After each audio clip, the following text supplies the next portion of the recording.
Wow, what's up, guys? Here we go. UFC 280 week. I wouldn't want to do it with anyone else. I'm Dave Van Auken. I'm with my dear friend, Maddie Levine. Maddie, how are you? What's going on, Dave? It's so good to see you. Yeah, likewise. I love it. I always love talking pay-per-views with you. It's such a big week. Feels like this one's been kind of on the radar now for a couple of months, ever since it was made. And everyone kept on saying how the card was going to fall apart some way. And I'm jinxing it, I know. But right now we're on. Like, everything looks good. Dillashaw and Aljo, and there's no injuries. How is this going to happen? I'm knocking on everything. Like, this is too perfect. For sure. All right. So I got my permanent black marker. I got our topics, what we're going to talk about. But I have a curveball off the top. It's kind of for the last 36 hours, 48 hours, the whole Alexander Volkanski thing has came up. And he kind of was like, yeah, I'm the backup fighter. And then it was like back and forth. And then all of a sudden Dana White came out yesterday and said, yes, Volkanski is, for one, the guy this weekend. But even if it doesn't matter, if Oliveira wins or if Islam Makhachev wins, Volk is getting the next shot. So let me just start there. What do you make of it? How crazy is it?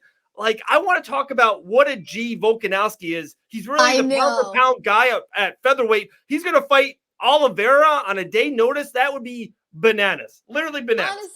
Honestly, he's such a G. And I love the fact that it almost feels like he's calling his own shots at this point. Like, he has proven time and time again just how valuable he is to the UFC and just how valuable he is for the fans. He always shows up.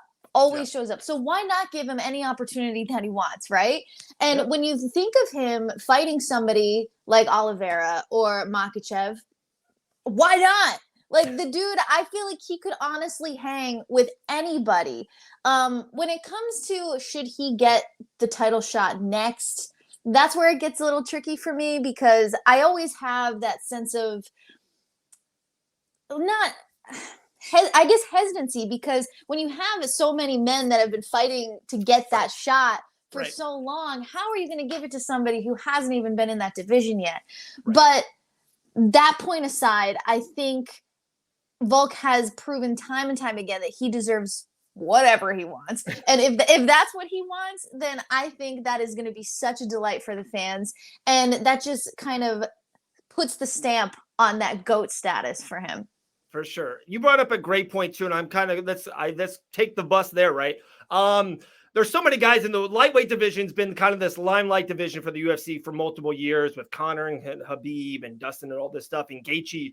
So the next month in MSG, we got Poirier and Chandler. Like, you would think the winner of that, especially if they win in some crazy fashion, would want that next shot. You still have Gaethje lurking. You have Gamrot, who just beat Sorokian in a main event, and now is fighting Benny DeRusso. He was being talked about as a number one contender guy. So it would be pretty wild if Poirier knocks out Chandler in the first round, and if Makhachev wins, so that would be a new opponent. So it wouldn't be a rematch with Poirier and Olives. You would think Poirier and Makhachev would be next, but yeah, Volkanski gets the shot. And now what does that do for featherweight? Like, are we seeing an Emmett Yair as an interim championship? There's just so many moving parts. Like, we could preview TJ and Aljo and Giannis Sterling, or we can stick on this for 20 minutes, Maddie. Like, there's so much to undevelop here.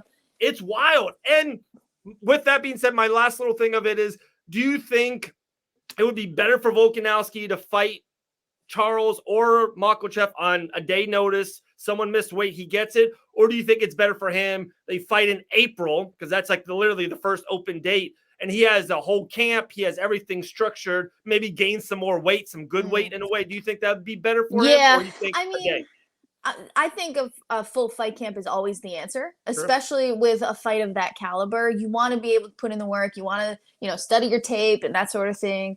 Obviously, when you're going into a fight with Oliveira, you know his style, you know what he's capable of, but you want that chance to put in the work on the mats, fully dedicating your brain to being like, I'm fighting Oliveira, this is what I have to do.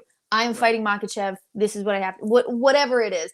But then, on the flip side, you could always say, if it's 24 hours notice, he doesn't have time to worry about all the ifs, ands, or buts or whatever. He just goes in and does his thing. But I think this is Volkanovski looking for just a new feather in his cap, regardless of what the rankings say. Like, I don't think he is considering how he's kind of flubbing up everything right now by like, being like, well, all right, here I come to a different division. Like, it kind of puts all the other men that you were just speaking about in a tricky situation, because it shows them that literally anything can happen. And anybody in the top 5, you have to be ready at all times. And now showing that Volkanovski is willing to move around so much into different weight classes, that just opens up even more doors for those top 5 guys. So anything can happen. And if Volk is going to be the guy to make the unthinkable happen, like, I'm here for it. I'm so here for it. This is why Maddie Levine is such a media star. You said flubbing it up. I would just say fuck it up. That's my 2 cents. That's what I would say. That's why you're on the path of superstardom. The children are watching, okay? Maybe. I try to tell the kids to go watch Disney Plus in the background. Yeah. All right. So we went 6 minutes on Volkanovski. Like I said, we can go 26, but I think we nailed that. Let's stick in the main event. Okay. Olives versus Makhachev. There's no better fight in the lightweight division. This is awesome. Yeah. It's for the championship. Where do you see it? Oliveira was a huge underdog when this first came out, and every single day, every single week, he kind of gets closer and closer and closer on the betting odds. Which way are you leaning, and why in this crazy, crazy main event? I know. I'm really leaning towards Oliveira for a few reasons. Me too, by the way. Me too. Okay. Me too. Okay. Excellent. You have to give it to Makhachev for what he has done thus far. Mm-hmm. Machine-like efficiency. He's known as the mini Khabib, all that good stuff. A lot of people hyping him, and rightfully so. I mean, he's on an amazing winning streak, stopping people left and right. But when you look at, my cat's about to jump in. But the cat is leaning Oliveira, I can see. Would you like Oliveira or Makhachev? She says Oliveira. Okay, so where was I going with this? Just Makhachev's a machine. Okay, so I think the legacy of Oliveira and what he has managed to accomplish in his UFC career shows just how developed he is on so many different levels. We don't know that side of Makhachev yet. We know that he's a very talented fighter. We know that the possibilities for Makhachev there is no ceiling. But I really think this is Oliveira's time. And we've seen him on this roller coaster. We've seen him lose a lot. We've seen him win a lot. And I feel like he is just on this like mental focused path that literally nobody can stop him. Yeah. If somebody is going to put up that blocker, it is Makhachev. And I think this is going to be a really exciting fight. Knock on wood. Yep. I don't think it is Makhachev's time. I think this is Oliveira's time. I totally agree. I'm kind of in the same spot. I just remember there's so many times in the fight game that if this fight happens a year from now or 2 years ago, I think I lean Makhachev in so many different ways. But right now, in this moment, how Oliveira kind of has went through Poirier and Gaethje and Michael Chandler, like that's like one of the most craziest triple trifectas you can do, and how he won those fights. This man walks through fire. I just think like there's no stopping him right now in 2022 until I see it. And like what you said, Makhachev could win. He's literally the betting favorite, and he should win. And Vegas thinks, and the UFC thinks he's going to win. I just need to see it. Like I just need him to see. Right. And no offense to the guys he beaten. And I'm actually a huge Thiago Moises guy. I've talked to him multiple times. I like him a lot, and that's like Makhachev's maybe his big win. He's beat Dober and Bobby Green on a couple of days' notice. I just like right there, Moises, Dober, Bobby Green, Chandler, Gaethje, Poirier. There's just different. Right. That's a different level. So I just need to see it. And if Makhachev does it, I'd be like, okay, I seen it. He is that guy. The hype. Yeah. I would, but I'm leaning Oliveira. Until I see it, I see it. All right. We're transitioning co-main event. 2 guys we've seen win multiple times, win the championships. This is a weird kind of fight. Usually we can kind of foresee the future champions and championship fights, even a year out. You can kind of see kind of divisions. I did not think 6 months ago, Dillashaw versus Sterling for the bantamweight championship. It just was not on my radar. Where are you leaning on this fight? This one's an interesting one for me because I'm kind of with the majority of people where it kind of feels like Sterling is constantly fighting for respect. Like Yeah, nobody really seems to want to give him respect. And I think it's because, he's not one of those fighters that is going to be super flashy, but he knows how to get the job done sure. and he knows how to point. He knows how to get his hand raised. And for the average Joe Schmo, oh, he's not knocking people out left and right. I don't like him. But Sterling is extremely calculated and he knows what he's doing. Like he's the champion for a reason. But when it comes to TJ Dillashaw, I mean, I love him. I can't help it. He is just like such a little like Tasmanian devil when he fights. And like I just, the whole scandal of like what he has done. We get it. Okay? We know what he did. We know that like he had a little issue, okay? Yep. But he's back and he took it on the chin. He took it like a man, just like Dana said.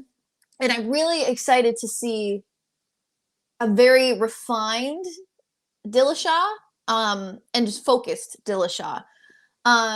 With that being said, I still have it for Sterling. Me too. Okay. I think Sterling is just a little more calculated than Dillashaw. I think Dillashaw has shown in the past that he fights with his heart, which is super fun to watch. And, that's going to get you a lot of fans and that's going to get you a lot of excitement, but it can get you in trouble as well. So I'm going with Sterling. I am as well. I just think it's a bad matchup for Dillashaw. I think Dillashaw beats almost every bantamweight on this planet. His losses are usually against grapplers. And even when Henry Cejudo to him, he was so worried about the grapple and he got caught standing. Even his losses years ago against Asensio. I just think it's a bad matchup. I just think Sterling, same kind of thing with Oliveira, like 2022, like this is him. Like this is Sterling at his peak, his prime, kind of just very free. He is the champion. I like Sterling as well. So we're kind of lined up. All right, maybe the most intriguing fight of the night. What I think maybe should be the co-main event of the night. I know. Buzz-wise, this fight is so great. It can be easily a main event on so many different cards. We have Petr Yan, the ex-champion, versus Sugar Sean O'Malley, one of the biggest stars of the brand, one of the biggest stars under the UFC banner. Huge fight. And then, of course, Dana White even comes out and says, hey, winner of this fight fights the championship next. A little extra sauce on this. A lot of great bantamweights out there. Marlon Vera, Cheeto Vera is not feeling good about what Dana White just said, but Sean O'Malley, Petr Yan, O'Malley is a big underdog. Who do you see winning this fight? O'Malley, I'm sorry. I love him, but you don't deserve a shot at the title yet. Right. I just don't. If he wins against Yan, that is all right. Hype is real, dude. Yeah, you are amazing. Like, do your thing, keep growing, become the next Conor McGregor. I love all of that. But to just beat Yan, which I consider his toughest opponent to date, of course, and jump right to the champion, like, come on, man. Like, I don't know how I feel about that. And I feel like this is a perfect example of Dana White catering towards the fans and catering towards money. This is the money fight. If O'Malley wins and he fights the champ, pay-per-view is going through the roof, okay? Right. But does he deserve it? And that's the line that I kind of don't know where to go with yet. So that's why I'm going to go with Yan. Okay. My heart wants Yan to win and that sort of thing. O'Malley, love the guy. He's so much fun to watch. He's super talented. But when it comes to Yan, he is just so... The dude, he doesn't make mistakes, He's very calculated. When he does, he gets, technically disqualified and that sort of thing. But we won't get into that. But he does not make mistakes. And if you make a mistake against him, he punishes you for it. And I see Yan for this one. Okay.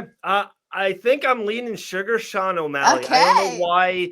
I know he's a big underdog. It's just sometimes it's like the moment or the feeling. And I think like it's too good of a story, too good of momentum. The UFC wants it to happen. It just seems like They would love, it doesn't even matter about TJ or Aljo on the other side, but they would love if O'Malley wins this. And like you said, in April or maybe in February as a co-main event to one of those big fights they got lined up. If it's under the Leon Edwards, spot versus Usman, or underneath something they got in January in Rio, I think they would love to try to get the title on O'Malley. And let's hit on that for a second, because you said something that I think is a great talking point about the word deserve.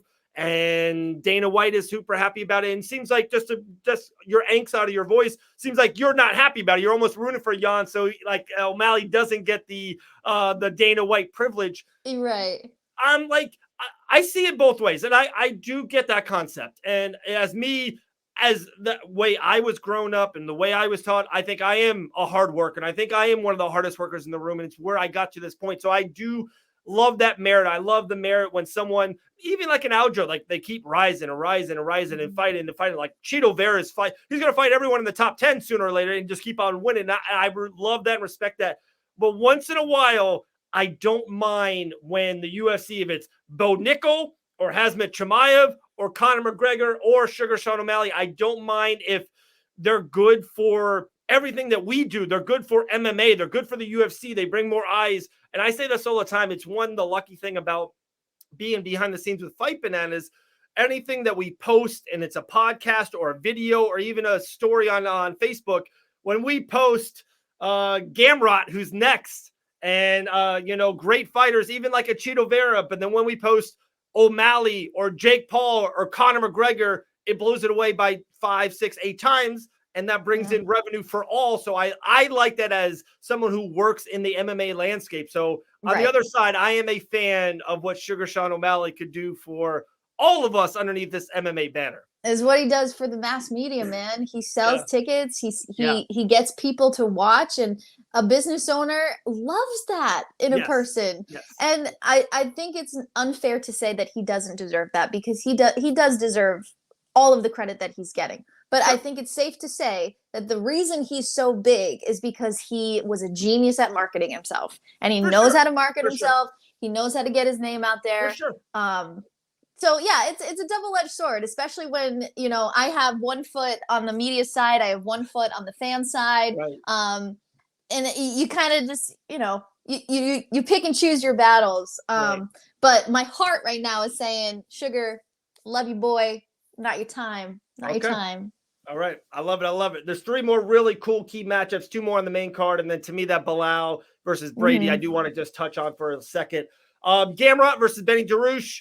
It's kind of, I think the fans and the people who are in it, like you and I, know how great of a fight this is. Yeah. I'm really leaning hard towards Gamrot. It's actually one of my strongest plays, or my strongest leans on the whole card. I just think same kind of thing. He's on the right trajectory. Benny hasn't fought in a long time, and it just seems like and then he's super upset and bummed that he's not the backup fighter. And I don't know if you've been hearing on media. He's just not, I feel like from afar, he's just not in the right mind kind of spot. Headspace, yeah. Headspace, exactly. So I'm leaning towards Gamrot. That's my 2 cents. I am too. I like Gamrot a lot. I like his style.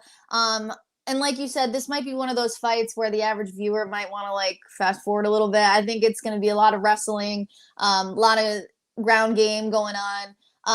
But high level at that. And it's going to be very high level. And I think Gamrot is a little more hungry. I agree. I think, like you said, I was going to touch upon Dariush kind of looking a little bitter.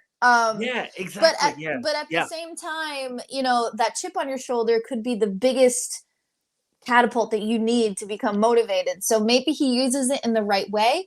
But I think across the board, I do see Gamrot being the victor here. That's a great call by you. I love that point. Sometimes when you kind of get that negative chip on your shoulder, some people use it as motivation and maybe have the best performance ever. And then some people will sulk and kind of be like anti this fight or anti UFC. And we'll see where Benny is and where his headspace is. All right. The only female fight on the card, a really important fight too, kind of maybe even championship aspirations. Farah versus Caitlin Chahigian. The one thing I know about life is you have to pay taxes, death will happen, and Caitlin Trahagan will win a unanimous decision fight. Like this is where I see it. She always wins by UD. If it's not for the championship, I think Caitlin's going to do it again. I think she's going to wrestle for 15 minutes, and I see Caitlin pulling it out. How about you? So you see wrestling, huh? I do. I see grappling and wrestling. I thought with Farah being so long and big, so is Caitlin too, and Caitlin likes to throw as well, but I think she's going to be kind of play the smart, savvy veteran, and I think she knows she's one fight away maybe to get another title shot. She I think she's like 8 out of 9 or 8 out of 10 in the UFC in that great division. I think she's kind of maybe even underrated. Same thing, maybe not super popular. Maybe she's not super flashy on her social, stuff of that nature. But inside that octagon, I respect the shit out of her. She's really, really, really high level. She knows how to, very similar to Aljo, she knows how to get her hand raised. But she plays it safe. And for me, it's kind of boring to watch. It's like, yeah, sure, you got your hand raised, but you just jabbed and low kicked them to death. And, like, it's just, and I'm not going to pretend like that's not a win, because that is, but I love Fiorot in the sense that she came onto the scene and she was like, come at me, bro. Like, you know, like she's very aggressive. She's not afraid to stand and bang with you. And I think the southpaw aspect of Fiorot is kind of going to give Caitlin a little bit of not a struggle, because Caitlin is a veteran, as you said, and I'm sure she has seen it all. But with a girl like Caitlin who loves her jab, who loves those low kicks, having somebody as a southpaw, it makes it a lot more difficult to land those shots. And I think Fiorot is going to be pushing the pace on Caitlin.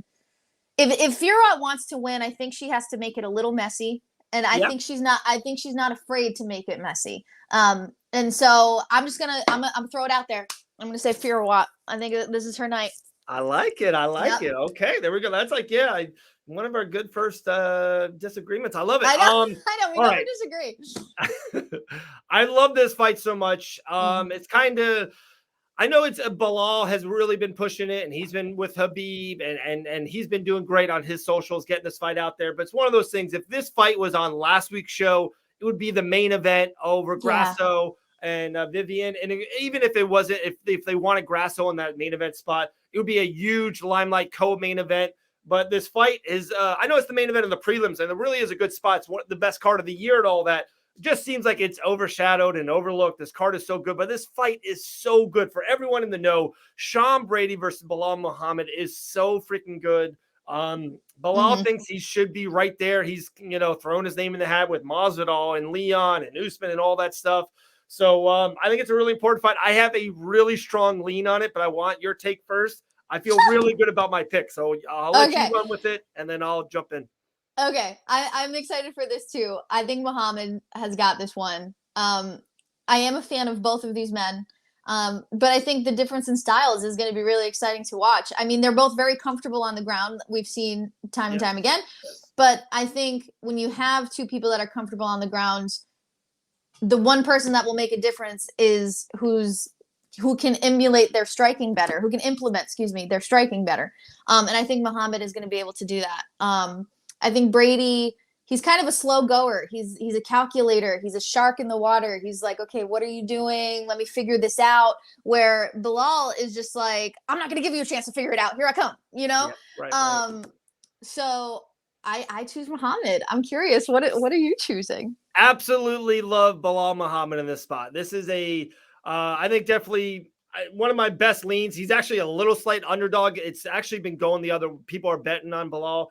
I just think all the positive mojo with being over there, and he's, trained with Habib and all that mojo. And also the same kind of thing, kind of back where the Olives and Islam, and I think we kind of talked about with Aljo and TJ a little bit, is just Bilal has been in so many big moments and different moments, and poked in the eye in the Leon Edwards main event, and has been in key spots and has lost in spots and won in spots. Like, he's been through shit. Like, he's been through highs and lows inside that octagon. And Brady, who's 15-0 and is undefeated and had a really good fight against Michael Chiesa, like, this is Bilal's another level up. And he, to me, has not went through this Mercury, and hasn't went through trial by fire, and hasn't kind of maybe lost a round. Is okay, wow, I'm down maybe 1-0 or down 2-0, or shoot, Bilal kind of kicked my calf. I wasn't ready for it. I just think this is more of a veteran win, a kind of like uncle. He's going to uncle Sean Brady just a tad. and like I said, I think Brady's a stud. Like, I really like him. He's got a huge future. 4 years from now, like, he will be in these big, huge welterweight main events. And it's weird because the welterweight division, if it's Jorge or even Usman or Bilal or even guys like Wonderboy Thompson, they probably maybe have a year, 2 years left, and we will see a new rise of welterweights. And one of those guys is Sean Brady. So I do think he'll be back, but I love Bilal Muhammad. Yeah, I do too. I like his energy, and I usually don't like those like peacocky type of fighters, but I think he's great. So yeah. Go. I love it. We just ran through UFC 280. Is there anything else on the card or anything you're uber excited about, or just so we talked off air about it, and I do want to bring it up. I don't love how it's on during the day. I don't like it. I was just about to say, I'm loving that it's on at 2 p.m. Your girl gets to go to bed early. She gets to watch all the fights. It's going to be great. I know. And I do see that point of it. I really do. And I said it to my wife yesterday. It's almost one of those things, we have all the kids running around and we have Halloween parties and all this stuff. And it's like when the fights are on at night, everything is kind of died down. Everything is in bed. It's a lot of time. Usually I can invite a buddy or two over, and I do, because what we do, I do have to be kind of locked into the fights, and it's a little bit hard to do that at 3:30 p.m. It's hard. Yeah, with the kiddos running around, and that just goes to show we're at different places in our lives right now. Crazy, but I'm intrigued to see how it affects the numbers. I think the card is so big. I think they're expecting a huge pay-per-view buy rate. But I just know, some people are watching college football. Some people are out on a Saturday. It's fall. It's, corn maze time. It's pumpkin time. So I am intrigued if they will lose 5%, 10% of pay-per-view buys on it because it's on during the day. But hey, it's the UFC, a multi-billion-dollar corporation. Yeah. They're doing something right. They're doing all right. They're doing all right. All right. Anything on your end? Anyone coming on the show for you soon? I just saw in your stories you got something coming up on the radio, like you're doing a satellite type of thing. Oh yeah, so it's a restaurant week right now for the station. So we're out and about in Massachusetts, going to some of the best restaurants.